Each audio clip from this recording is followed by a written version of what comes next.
Good morning, boys. So far, what we were discussing about was the plasma membrane. And in plasma membrane, we have discussed about different models.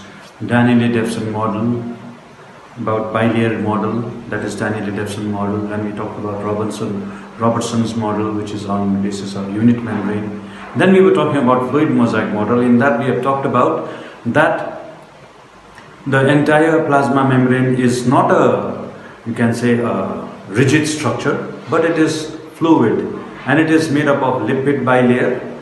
On the adjacent side, on the two sides of the lipid bilayer, you have the proteins. The proteins can be floating proteins, which could be on the surface of the lipid bilayer. Some of them can be partially submerged, partially submerged, and some of them can be present throughout the plasma membrane, which are known as the transmembrane. So we move a little further from what we have stopped in the previous lesson. Now we talk about intrinsic and extrinsic proteins. Intrinsic and extrinsic protein. Now let's first talk about the extrinsic protein, which is also known as the peripheral proteins. These are the proteins which are on the surface of the lipid bilayer. The surface proteins are also known as extrinsic proteins. Now next we have is the intrinsic or integral proteins. Intrinsic or integral proteins, these proteins are present inside the lipid bilayer. They're present inside the lipid bilayer, and some of them can lie across the entire lipid bilayer. These proteins which are across the lipid bilayer are called transmembrane proteins, and these proteins are basically responsible for transport of substance from outside to inside. Then we talk about proteins which are in combination with the other proteins, other materials, like it could be combined with carbohydrate. Then it is known as glycoprotein. Then it could be combined with lipids. Carbohydrates could be combined with lipids, then it is known as glycolipids. So besides protein and lipid bilayer and the adjacent proteins, there are certain other substances also present, like carbohydrates could be combined with proteins to form conjugate proteins like glycoproteins, and could combine with lipid to form glycolipids. So these together are responsible for the particular function of the plasma membrane, that is, it is semi-permeable or selectively permeable. This permeability to certain ions and substances like sodium and potassium and other substances into and out of the cell is responsible for the particular property of the plasma membrane, that it is semi-permeable or selectively permeable. Besides being semi-permeable and selectively permeable, it also helps in the passive transport. Passive transport means it helps in the movement of molecules and ions along the concentration gradient. Like in the case of osmosis. In the case of osmosis, the water molecules move from a region of high concentration to a region of low concentration.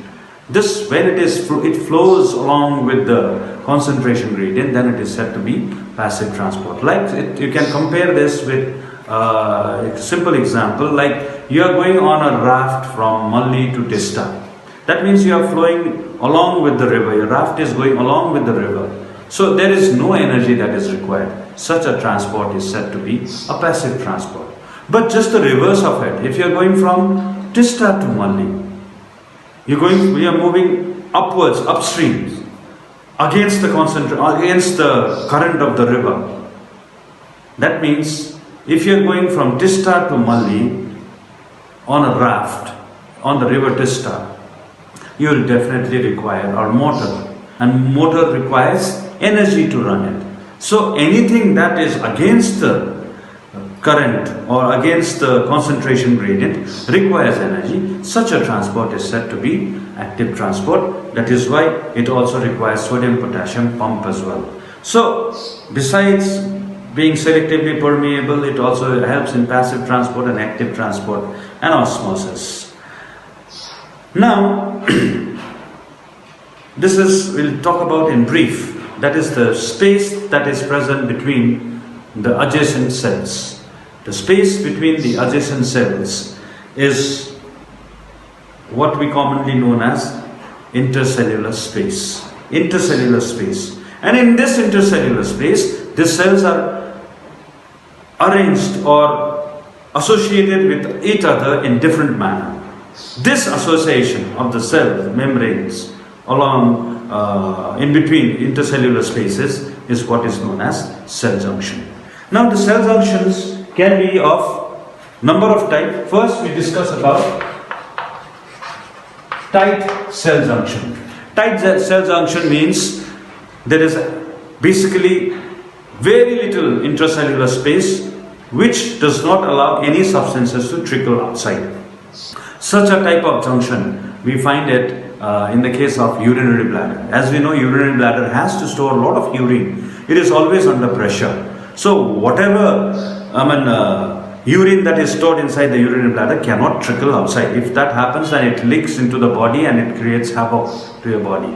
There will be a lot of case of internal poisoning. So this should not happen. That is why this cell junction that is present in the urinary bladder is of tight junction. It does not allow any substances to move out into the space. That is one tight junction. We basically find this in urinary bladder. Another is adherence. Adherence is another type of cell junction. Another type of cell junction which we normally see in the alimentary canal, inside which the food passes. The food passes, and there is, you can say, every chance of the wall getting damaged by the passing of the food. So to avoid this, the intercellular spaces are again, you can say, reinforced by the deposition of dense layer of transmembrane glycoproteins. In the case of tight junctions, it is somewhat like this. The cell membrane, the adjacent cell membranes are joined together like this, and there are proteins, glycoproteins, which almost form a web-like structure. I'm just trying to represent this in a 3D manner. On this side also, similar type of proteins will be present. The proteins which brings about a tight junction. In the case of adherence, the cells are close together but not as close as the cell junction. But this is reinforced with the deposition of glycoproteins. Glycoprotein deposition are there which prevents the wall of the alimentary canal from being damaged when the food passes, especially the small intestine. Then the next type of cell junction that we come across is desmosomes. Desmosomes. This type of cell junction, we see it normally in the case of epidermal cells and the cardiac muscles. Now, what happens? The cardiac muscles are under continuous contraction and relaxation. So there is every chance of epithelial layer being separated from the cardiac muscles. This desmosome type of cell junction does not allow the separation of the epithelial layer from the cardiac muscles. So when the cardiac muscles also contract, the epithelial layers also similarly move, and there is no separation from the cardiac muscles. This is known as the desmosomes. Then next we have is the hemidesmosomes. Hemidesmosomes.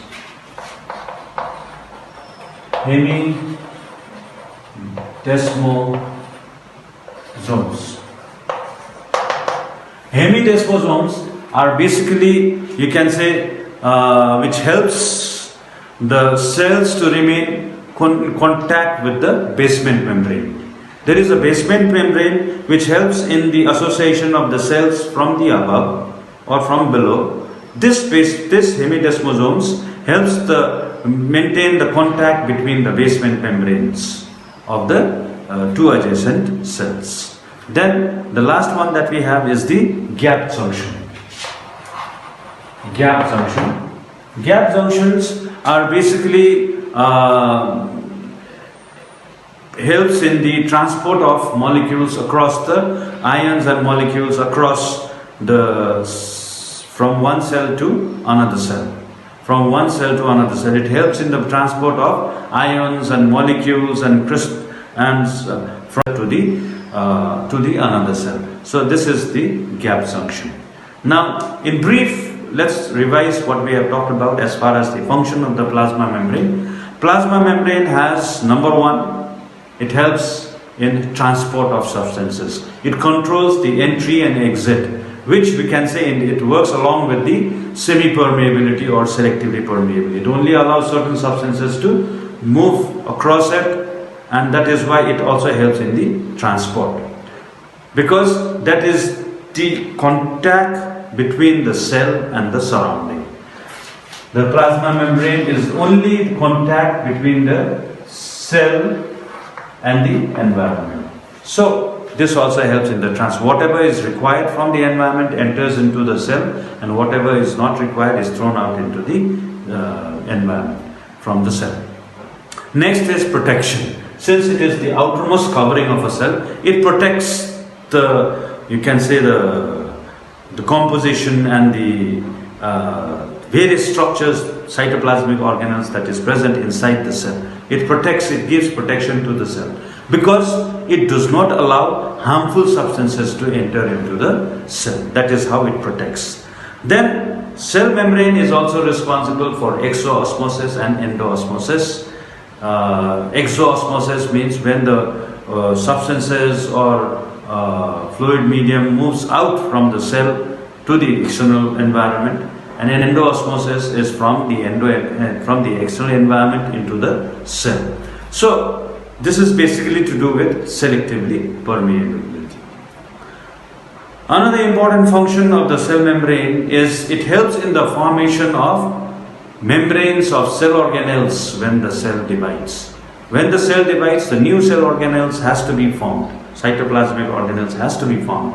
So most of them are membrane bound. So these membrane bound structures require to develop a membrane around them. So this formation of the new membrane around the cytoplasmic organelles is contributed by the cell membrane.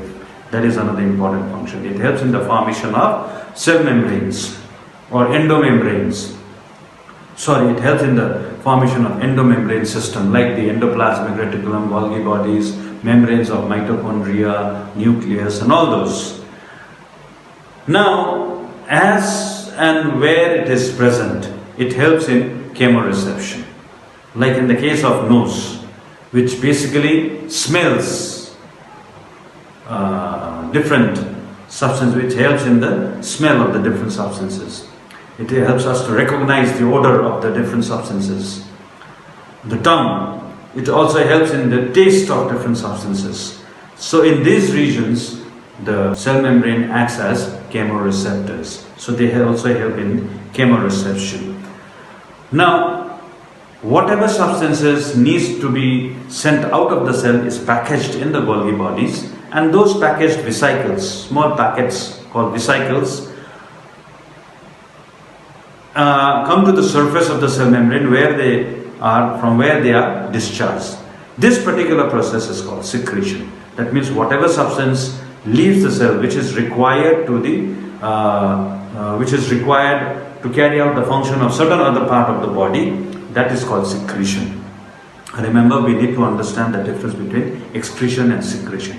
Excretion is removal of metabolic waste product. That means these are harmful substances which is not suitable to keep them inside our body, so they need to be thrown out from the body. Whereas secretion means those substances which are created inside the cell which could be required in some other part of the body. So such substances, you can say exudation of such substances is what is called secretion. Now the next is phagocytosis.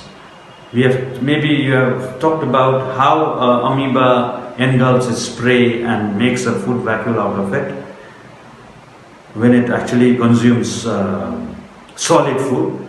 That particular process is called phagocytosis. Especially this, in our body, we can talk about is the white blood cells. The white blood cells similarly engulf whatever harmful substances that comes into the body and pulls it into the body. That is called phagocytosis, eating of solid food. And pinocytosis is another important function of the plasma membrane, which basically forms small packets of liquid food. When liquid food enters into the body and forms small packet into the cell and forms small packet, that process is called pinocytosis. So this is in brief about what we have discussed so far. We'll carry on with the next part, that is the cell wall and the other cell organelles further. Okay. Alright, after the cell membrane, now we go on to the next cell organ, which we basically find only in the case of plant cell, or plant cells, or fungi, or bacteria. We do not find this structure in the case of animal cell. So cell wall is basically the outermost rigid, non-living, permeable covering of the plant cell and the bacteria and fungi. It is non-living. That means it is just a deposition of various substances like pectin, cellulose, mucopolysaccharide, and all those different substances which are present. Then it is rigid, because in fact it is rigid. That is why it gives a particular shape to the plant cell. It gives a particular shape to the plant cell, and it also provides a mechanical support to the plant cell. And it is permeable. Unlike the cell membrane, which is semi-permeable, this is permeable. It does not select any substances entering into and out of from the cell wall. So there are large pores that is present on the cell wall. These are known as plasmodesmata, through which the various substances enter and leave the cell wall. So basically, it is outer covering of the plant cell or bacterial cell or the cell of a fungi. It provides protection to the plant cell. It also provides mechanical support. It also helps in cell-to-cell exchange and provides barrier to undesirable only macromolecules. Small molecules cannot be controlled because they are permeable. But larger molecules, which are much larger than the pores that is there on the cell wall, are not allowed to enter into the across the cell wall.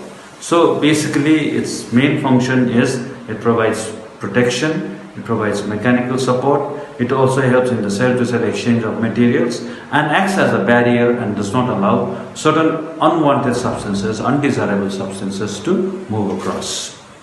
Basically the macromolecules. Alright, cell walls are basically made up of three layers, the middle lamella, the primary layer, secondary layer, and occasionally there are tertiary layer or tertiary wall also present. So the primary and middle layer is the first layer, then we have the primary layer on both the sides, then we have the secondary layer. Sometimes there could be a tertiary layer as well. So first is the middle layer. The middle layer is the first wall that is formed. On the both sides of the middle layer, there are primary layer which is deposited. Then comes the secondary layer, which makes the cell wall thicker and thicker. Cell wall of algae is made up of cellulose, galactose, and mannose, and minerals like calcium and calcium carbonate. The cell wall of algae is made up of cellulose, galactose or galactans, and mannans, and minerals like calcium and calcium carbonate. While of the other plants, in the case of plants, the cell wall is made up of cellulose, hemicellulose, pectins, and proteins. Cellulose, hemicellulose, pectins, and proteins in the case of other plant cell walls. Okay. Primary cell wall is capable of growth. primary cell wall is capable of growth. That means the first cell that is formed, it can grow.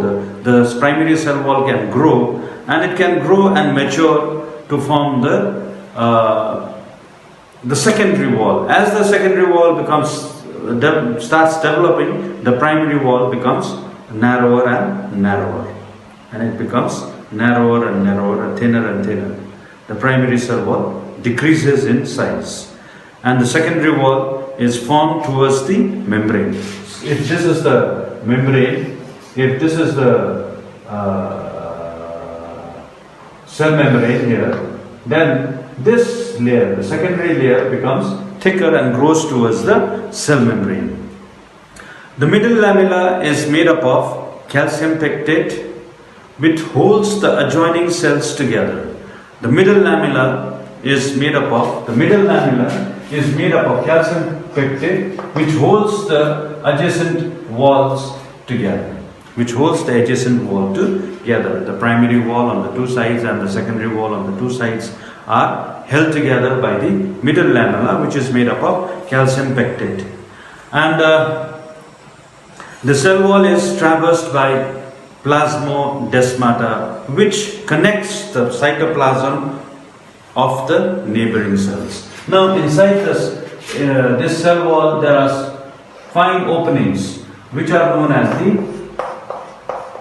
plasmodesmata.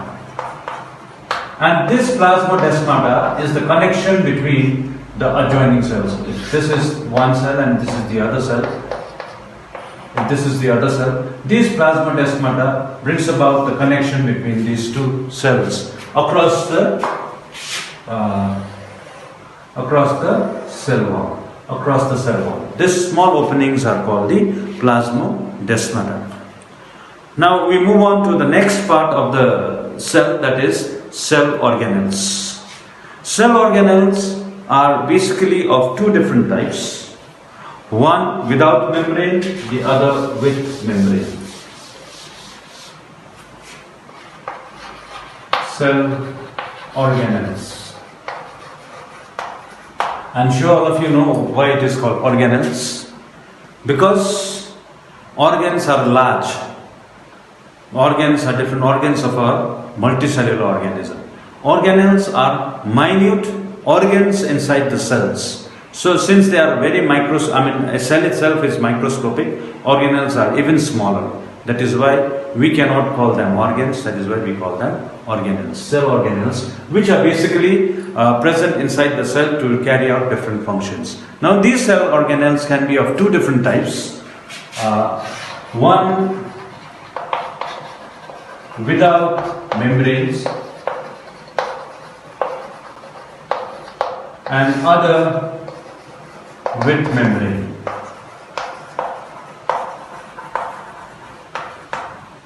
There are two basically structures which are without membranes. They are ribosomes and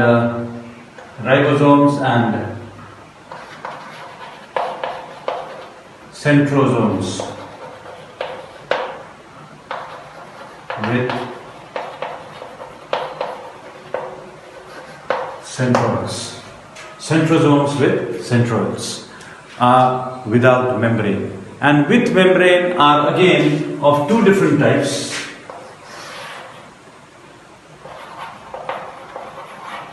Single layer membrane and double layer. Single layer membranes are basically endoplasmic reticulum, Golgi bodies, lysosome and vacuole. Single layered are endoplasmic reticulum, Golgi bodies, lysosome and vacuole. Double membrane are mitochondria, plastid and nucleus. Double membrane are mitochondria, plastid and nucleus. I have written this in a short form because there is very little space here. Mitochondria, plastid and nucleus. They are surrounded by double-layered membrane. Single-layered membrane are present in endoplasmic reticulum, Golgi bodies, lysosome and vacuole. In fact, in the case of vacuole, it is not a membrane, it is said to be a tonoplast. Without membranes are ribosomes and centrosomes. Now let's talk about ribosomes. But before that, let me check.